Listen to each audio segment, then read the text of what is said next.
Ditinggal sendiri, Iran diserang Israel, Rusia pilih cari untung. Wah, ini ada sebuah informasi yang dimuat oleh The Epoch Times, kawan-kawan.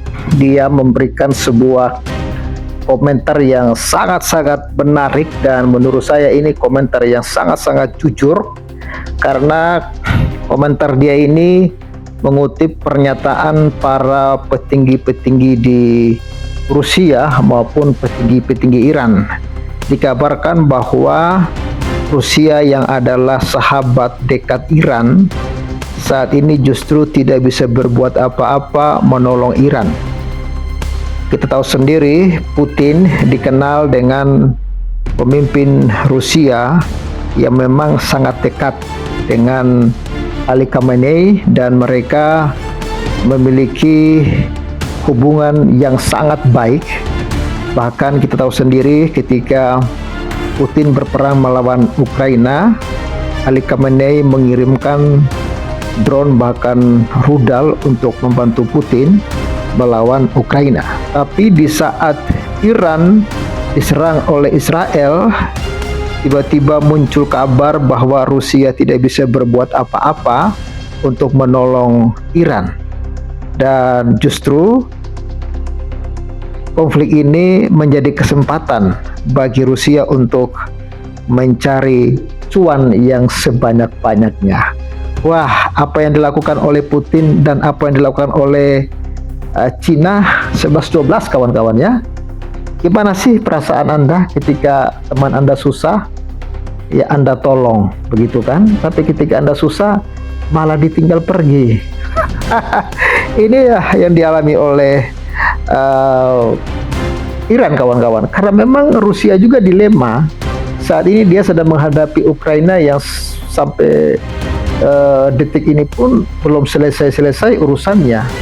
Lalu gimana? Dia harus menolong Iran atau harus melindungi negaranya sendiri? Oke, kita akan bahas ini. Namun sebelumnya saya ajak kawan-kawan untuk subscribe dulu channel ini, karena subscribe Anda tentu sangat berharga untuk mendukung supaya channel ini terus berkembang. Dan lewat channel ini kita akan terus berkreasi dan tentunya akan mengabarkan informasi yang objektif dan tidak berpihak ke satu sisi saja, tapi kita akan mencoba untuk lebih objektif, kawan-kawan. Saya juga mengucapkan banyak-banyak terima kasih kepada Sobat Waras yang telah mengulurkan tangannya untuk mendukung program yang sedang kita kerjakan, yaitu membantu pembangunan sebuah rumah ibadah di pedesaan. Dan puji Tuhan, saat video ini saya buat sudah ada dana yang masuk 16.010.000 rupiah, dan puji Tuhan kawan-kawannya. Saya berharap kita berencana akan mengumpulkan sampai 20 juta. Jadi kita masih kekurangan. Jadi Sobat Waras yang rindu untuk menabur bisa menabur lewat nomor rekening yang ada di layar kaca. Tidak usah banyak-banyak, kawan-kawan. Satu orang 50.000 saja. Kalau semua kita bergandengan tangan, saya percaya bisa tercukupi, dan Anda bisa salurkan lewat nomor rekening yang ada di layar kaca, dan Anda bisa kirimkan buktinya lewat nomor WhatsApp yang ada. Karena gereja ini mereka sudah cukup bahan-bahannya, tinggal biaya untuk membangunnya yang mereka masih belum ada dana. Jadi mari kita bantu. Bagi yang sudah diberkati Tuhan, mari kita menjadi berkat ya. Ya, kita lanjutkan informasi ini dimuat oleh The Epoch Times. Ditinggal sendiri, Iran diserang Israel, Rusia pilih cari untung. Di tengah memanasnya konflik antara Israel dan Iran yang memasuki babak baru serangan udara, perhatian dunia kini tertuju pada sikap Rusia. Berbeda dari ekspektasi banyak pihak, Rusia memilih bersikap pasif dan belum menunjukkan niat membantu Iran menghadapi gempuran Israel. Bahkan sejumlah analis menilai Moskow cenderung mengambil posisi yang menguntungkan bagi kepentingan nasionalnya sendiri di tengah kekacauan ini. Rusia belum siap beri bantuan, tak ada yang bisa hentikan Israel. Memang kabar-kabar di Konoha itu mengatakan bahwa Rusia sudah menawarkan bantuan tapi ditolak Iran. Ini tentu kurang waras beritanya kawan-kawannya. Faktanya adalah Rusia memang belum berbuat apa-apa untuk Iran. Mengutip laporan Bloomberg tanggal 17 Juni, seorang narasumber yang sangat dekat dengan lingkungan Kremlin menyatakan secara tegas bahwa hingga saat ini Iran sama sekali belum mengajukan permintaan bantuan militer atau pertahanan kepada Rusia. Lebih jauh lagi, Moskow sendiri juga tidak berencana menawarkan dukungan atau intervensi untuk membantu Teheran. Sampai di sini Anda bisa paham kawan-kawan? Narasumber tersebut mengungkapkan realitas pahit bagi Iran bahwa tak satupun negara, bahkan Rusia, mampu menghentikan ambisi Perdana Menteri Israel Benyamin Netanyahu untuk melanjutkan operasi militernya terhadap Iran. Jika tujuan Israel memang ingin melakukan perubahan rezim di Iran, maka posisi Rusia tidak akan mampu menjadi penengah, apalagi menghentikan konflik yang kian memanas ini, ujar sumber itu. Lalu pernyataan resmi Kremlin, situasi bergerak menuju eskalasi besar. Senada dengan narasumber tersebut, juru bicara Kremlin Dmitry Peskov pada 17 Juni menegaskan dalam pernyataan resminya bahwa perkembangan situasi saat ini berlangsung sangat cepat dan berpotensi menimbulkan eskalasi besar, terutama dari pihak Israel. Israel sama sekali tidak menginginkan adanya mediator ataupun proses negosiasi damai, ungkap Peskov, menandakan bahwa jalan menuju resolusi damai kian tertutup rapat. Memang beberapa waktu lalu ada indikasi Iran ingin resolusi damai dengan Israel, tapi itu ditolak oleh Israel, kawan-kawan. Dengan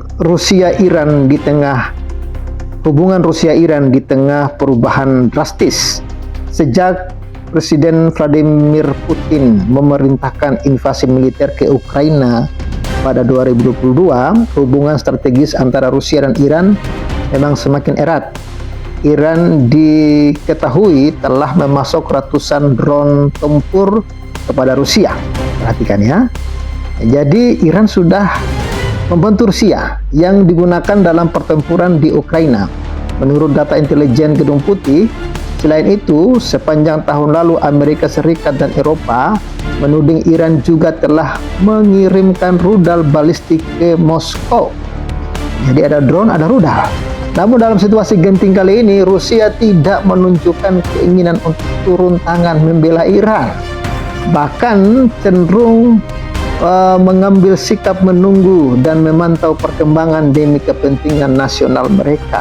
Ya, ini baru pemimpin waras, ya, bahwa terpenting itu adalah kepentingan nasional kita dulu gitu. Jangan kita koar-koar ingin membantu negara orang, tapi negara kita sendiri lagi kesusahan, ya itu agak tidak waras sih kawan-kawan ya.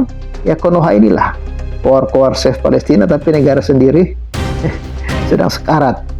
Lalu hadiah geopolitik di tengah krisis. Pakar pertahanan Rusia Paslan Volkov menilai bahwa serangan besar-besaran Israel terhadap Iran justru berpotensi menjadi dua hadiah geopolitik bagi Rusia. Pertama, serangan ini dapat melemahkan kritik moral berat terhadap invasi Rusia ke Ukraina. Sorotan dunia yang beralih ke konflik baru akan mengurangi tekanan internasional terhadap Moskow. Kedua, perang di Timur Tengah diyakini akan memicu lonjakan harga minyak dunia, dan ini menjadi keuntungan besar bagi Rusia yang sangat bergantung pada pendapatan minyak untuk membiayai operasi militernya.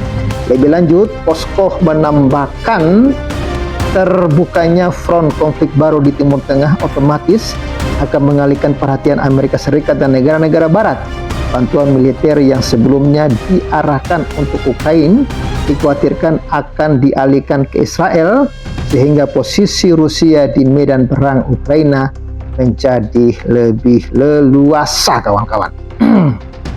Lalu, kerjasama strategis terancam gagal. Nikolai Smagin, pakar masalah Iran dari Dewan Urusan Internasional Rusia, menyampaikan kekhawatirannya atas nasib kerjasama strategis Rusia-Iran di masa mendatang. Salah satu proyek vital yang saat ini berjalan adalah koridor transportasi udara selatan yang menjadi jalur penting untuk meminimalisir tekanan sanksi internasional terhadap kedua negara. Jika krisis di Iran makin parah dan resim di Teheran jatuh, semakin memperingatkan bahwa seluruh proyek ini bisa gagal total. Lebih jauh, semakin menyebut potensi terulangnya skenario Suriah kedua, yakni kekacauan berkepanjangan seperti yang menimpa resim Bashar al-Assad di Suriah. Ancaman gagal total, ketakutan terbesar Rusia di Timur Tengah. Andrei Kartonov, analis politik senior Rusia, dalam tulisannya di harian Kommersan tanggal 16 Juni mengakui bahwa pada awal konflik, sejumlah media Rusia memang menyoroti peluang Moskow untuk mendapatkan keuntungan finansial dari lonjakan harga minyak. Namun dia mengingatkan semakin dalam operasi militer Israel ke Iran, kekhawatiran terbesar justru terletak pada ancaman hilangnya pengaruh Rusia di Timur Tengah. Sebagai catatan, pada Desember tahun lalu, Moskow telah kehilangan salah satu sekutu utama di kawasan, yakni resim Bashar al-Assad di Suriah, yang terguling akibat dinamika politik dan tekanan internasional. Kini jika Iran yang selama ini menjadi mitra strategis terpenting Rusia di Timur Tengah ikut tumbang, maka tatanan geopolitik yang selama ini dibangun oleh Moskow akan ambruk satu demi satu.